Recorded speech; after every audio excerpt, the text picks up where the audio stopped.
I've dealt with a lot of strange situations on the job, but nothing prepared me for the morning I walked out of a coffee shop and realized my squad car was gone. Not moved, not ticketed, gone. Light bar, decals, unit number, everything. For a split second, my brain went straight to the worst possible conclusion. Then I saw her standing there with her arms crossed, looking proud of herself. That's when I knew this wasn't a prank. This was a Karen. She told me, very calmly, that my vehicle had been towed for unauthorized parking. She said it like she was doing the neighborhood a favor. Like she had just taken out the trash. I was still in uniform. Let me rewind a bit. That morning, I was assigned to patrol near a mixed-use area with small shops and apartments. I stopped at a cafe I visit all the time. I parked the squad car in a clearly marked public spot. Engine off, lights off, nothing blocking traffic. I was inside for maybe 5 minutes, long enough to grab coffee and a breakfast sandwich. When I came back out, the space was empty. I stood there staring at the pavement like maybe I'd forgotten how reality worked. Then I heard someone clear their throat behind me. I turned around and saw a middle-aged woman wearing oversized sunglasses, holding a phone, and smiling like she'd just won something. She said, "You can't park police vehicles here unless you're responding to an emergency." I told her I was on duty. She said, "Doesn't matter. Rules are rules." That's when I noticed the tow truck down the street, already pulling away. I asked her who authorized the tow. She said, "I did. I'm on the HOA board." I radioed it in immediately. Dispatch confirmed what I already knew. No tow was authorized. No violation. No calls for service that would justify removing a marked patrol unit. Karen didn't care. She told me I'd have to retrieve the vehicle from the impound lot like everyone else. She even suggested I take an Uber. I kept my voice calm, very calm. I asked her one last time if she realized what she'd just done. She laughed. She said, "You cops think you're above the law." That was the moment I stopped talking.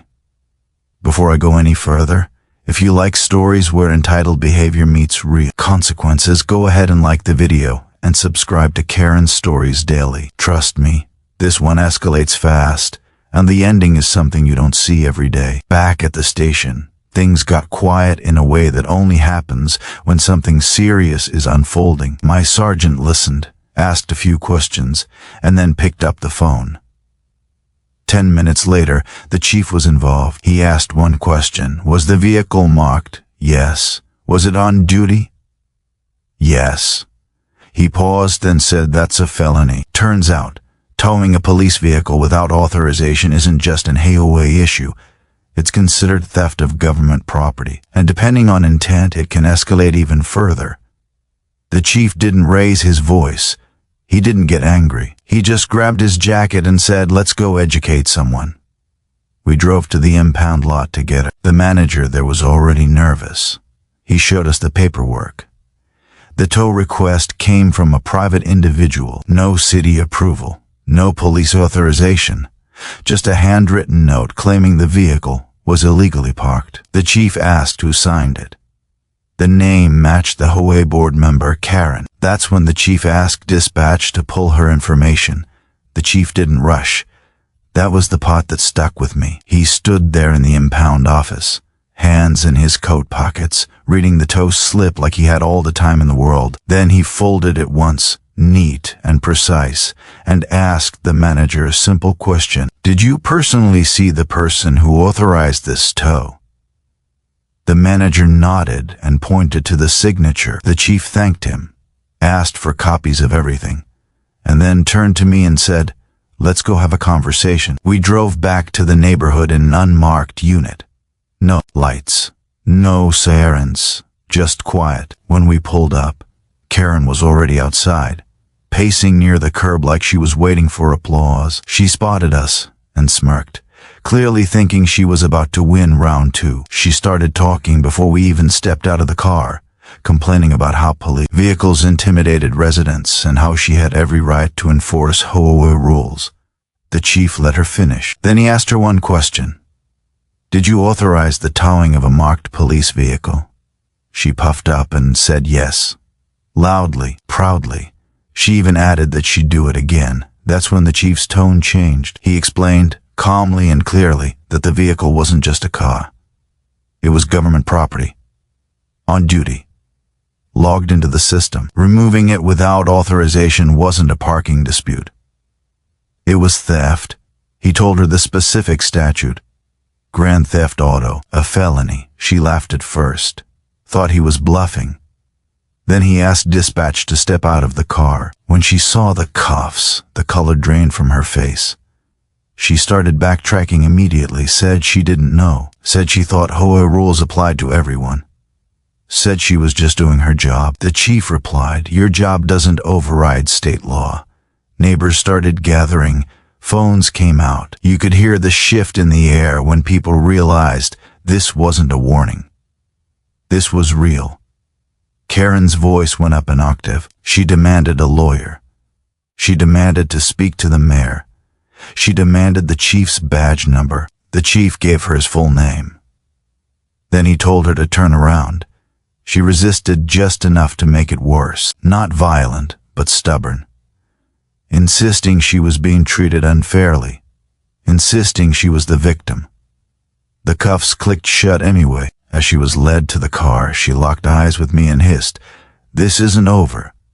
The chief leaned in and said quietly, "It is." At the station, the paperwork moved fast. Surveillance footage from the impound lot confirmed everything. The tow company cooperated immediately once they realized the situation. Statements were taken. Charges were filed. By the time the sun started going down, the story had already spread through the neighborhood and beyond. The HOA board called the department twice. Once to complain. Once to ask how to make it go away. They were told it couldn't. And that's when the consequences really started stacking up. By the next morning, Karen's mugshot was already circulating in neighborhood group chats. Not because anyone leaked it, but because someone had posted the arrest report number publicly, and people did the rest. The same woman who loved enforcing rules was now the headline example of what happens when you ignore the law you claim to respect. The HOA went silent at first. No emails, no notices, no friendly reminders. Then the panic set in. Board members started resigning one by one. The tow company cut all ties with the HOA immediately, releasing a statement that they would no longer respond to private requests without city verification. Their insurance carrier followed right after, canceling coverage due to criminal exposure caused by board actions. Karen was released on bond that afternoon, and when she returned home, she didn't walk the neighborhood like she used to. No sunglasses, no clipboard, curtains closed, car in the garage. The confidence was gone. The chief didn't celebrate. He never does. He called a department-wide briefing and made one thing very clear. Authority's responsibility, not permission to bully. He also made sure every officer knew that the department would stand behind them when the law was followed correctly. As for my squad car, it was back on the street the same day. Inspected, cleared, back in service like nothing happened. Except now, every time I parked in that area, people nodded. Some smiled. A few quietly said thank you. The HOA eventually sent out a letter. No apology. Just a vague statement about restructuring leadership and reviewing enforcement policies. Karen's name was never mentioned. It didn't need to be. A few weeks later, I saw her at the grocery store. She avoided eye contact, moved to another aisle. For the first time since I'd met her, she looked small. That was enough for me. If you made it this far, drop a comment and tell me what you think should have happened. Share this story with someone who thinks rules only apply to other people. And if you enjoy stories where entitlement meets reality, make sure you're subscribed to Karen Stories Daily, because sometimes all it takes is one bad decision to tow your way straight into handcuffs.